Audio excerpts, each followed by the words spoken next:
Hello, Kevin. Thanks for joining us on Talking Shop with PolygonProp. Nice to have you here. Since the days at Topics. Yeah, many years ago. But let's just start with HomeChoice. So about two years ago, they decided that they needed more of these showrooms. And traditionally, the CBD ones were 1,000, 2,000 square meters.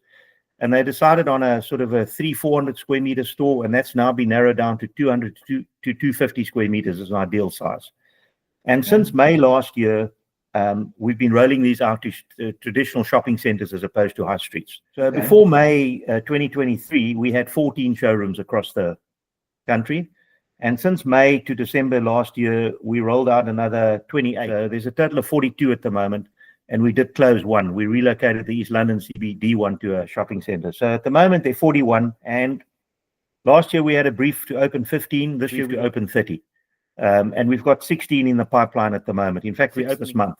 Now at the end of February, there's 6 opening either today or yesterday. So it's a very aggressive rollout.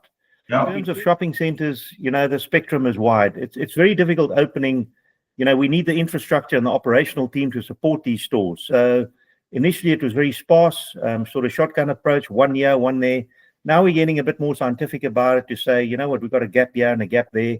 But the idea is to roll out over the next 2 to 3 years, end up with about 100 to 120 stores. And with any particular shopping center, there's nothing we'll say no to. I think traditionally the HomeChoice customer was the township customer. We do very well in taxi-supported shopping centers, taxi commuters. That traditionally was the norm. I think that's where the household name is. HomeChoice is very familiar. But having opened in shopping centers, it certainly has opened many more avenues, and the exposure has, I think, surprised a lot of people. Really open to any existing or new shopping center we're prepared to look at.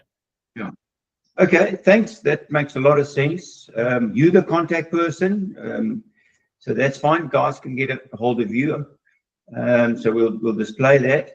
Kevin, so just to then summarize what I understand, any type of center really, you see yourself, am I correct in saying, yes, your tenant mix was kind of used to be ShopRite, Boxer, and now you're moving up as well. Middle market can also work for you. You're not flying in the Woolworths Checkers market yet.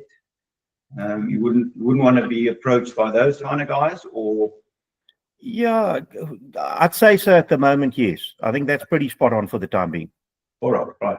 And then, as you said, you can really trade from 150, ideally 200, 250 is your sweet spot. Correct.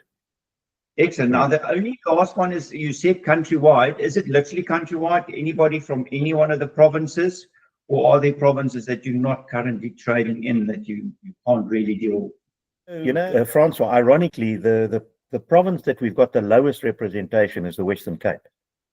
I think it's just very difficult to get into the. We've recently opened up in Mitchell's in Bayside Mall, the revamped Bayside Mall. That's medium high.